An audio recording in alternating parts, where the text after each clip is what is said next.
Hi, it's Filo. Happy New Year! I'm here with a reading journal update today with the last 3 books I read in 2024. As always, everything I used is linked in the description with my discount codes. And the first book I'm going to talk about is Dark Matter by Blake Crouch. I read it back in November, so it's been some time. In this story, we follow a man who has chosen his family over a scientific career, and he leads a very simple and peaceful life, but one night he gets attacked by a stranger and wakes up to a life that's not exactly his. His house is different, he has a different job, and so on. So he sets to trying to recover his life. It was okay, it's fast-paced and a nice quick read, but in those type of sci-fi stories, not everything makes perfect sense, if you know what I mean. You just have to roll with it.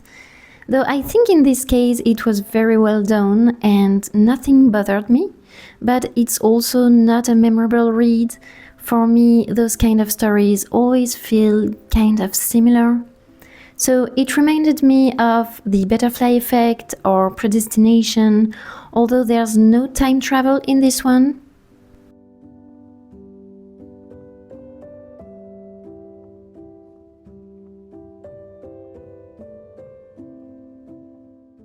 So in the end, it was a nice read.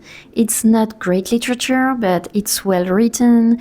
The story is distracting, even though I don't think it brings anything really new, but the atmosphere is adequately worrying so that you really want to know what happens next, and I gave it 3 stars. I know he wrote another one called Recursion that also got a great success, but this one does have time travel from what I understand, and that usually doesn't work for me, so I don't think I'll read it.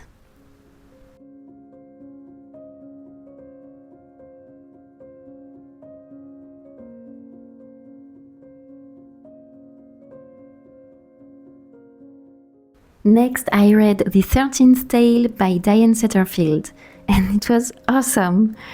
I loved it. Here we have Vida Winters, a very famous, reclusive and enigmatic writer at the end of her life, who decides to finally tell the truth about her past to a young biographer. She tells it as a gothic tale with a strange family living in a beautiful and creepy mansion where secrets and mysteries loom over everything and the past rubs off on the present. The characters are captivating, they're shaped by the house, the garden, the people and their secrets, and it's a dark, weird, tragic family story along generations. And I love that. One being a writer and another a biographer, they also share a love for books, and she also talks beautifully about that. I loved her colorful and metaphorical descriptions, very evocative of childhood memories and siblings dynamics, and her style is just really delightful and enchanting. There are 2 timelines, but the present doesn't get you out of the story at all. It's a prolongation of the past. They blend together in the same atmosphere that creeps in.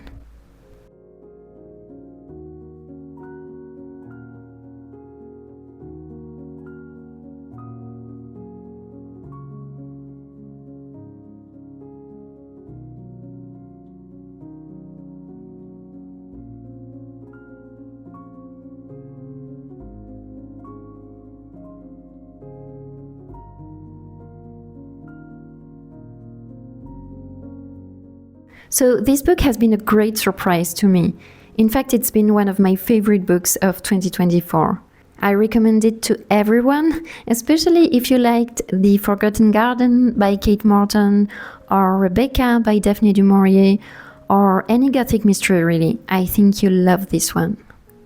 So naturally, I gave this book 5 stars, and I immediately looked at her backlist, and she doesn't seem to be a very prolific writer in terms of number of books, but man, can she write! So now I want to read her 2 other books. One is called Bellman and Black, and the other one is Once Upon a River, And I just got Once Upon a River this Christmas, and I can't wait to read it.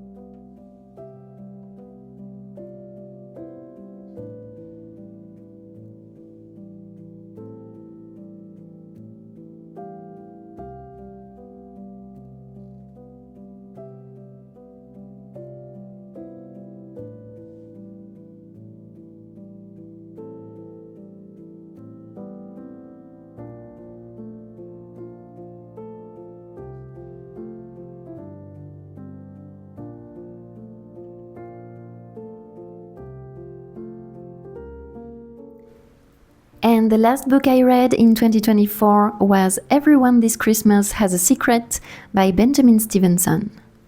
I read Everyone in My Family Has Killed Someone in 2023 and Everyone on This Train is a Suspect earlier last year. I really like this series. It's my kind of humor and he's super creative in his writing. You don't have to read them in order, but I think it's more enjoyable this way. In this holiday special, which is a bit shorter than usual with only 200 pages, we meet Ernest Cunningham again. He's still the same aspiring writer / detective in spite of himself / victim of circumstances. Here he's set to exonerating his ex-wife, who's being accused of murdering her husband.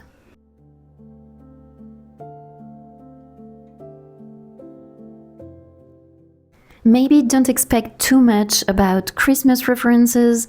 It's really not about that. It happens at Christmas, hence the gift boxes, and he went really creative with the structure of the story. So you have 24 chapters leading to 24 clues, like doors in an advent calendar. Plus, Stevenson is Australian, and this is set in Australia, so it's more of a scorching hot Christmas, and I really feel like you could read it all year.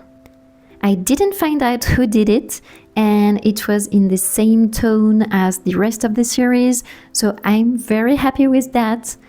On the other hand, I'm not sure the crimes are realistic, but maybe it's me. I thought the same about the first one, Everyone in My Family Has Killed Someone, but in any case, it didn't bother me. But it's not my favorite in the series, and I was a bit underwhelmed about the ending.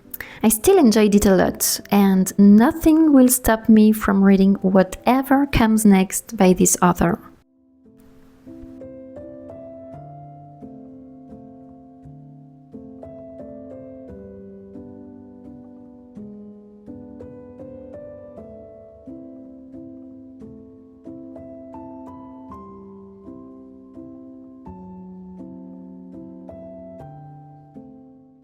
So, those were the last 3 books I read last year. I hope you enjoyed this first video of 2025, and I hope you try the 13th tale, basically. If you've made it till the end, leave me this emoji and let me know what you're reading. If something caught your eye, everything I used is linked down below with my discount codes. And if you enjoy my reviews or these pages, don't forget to like and subscribe for more content like this. I'll see you soon with my reading journal flip through of the whole year, and until then, enjoy reading!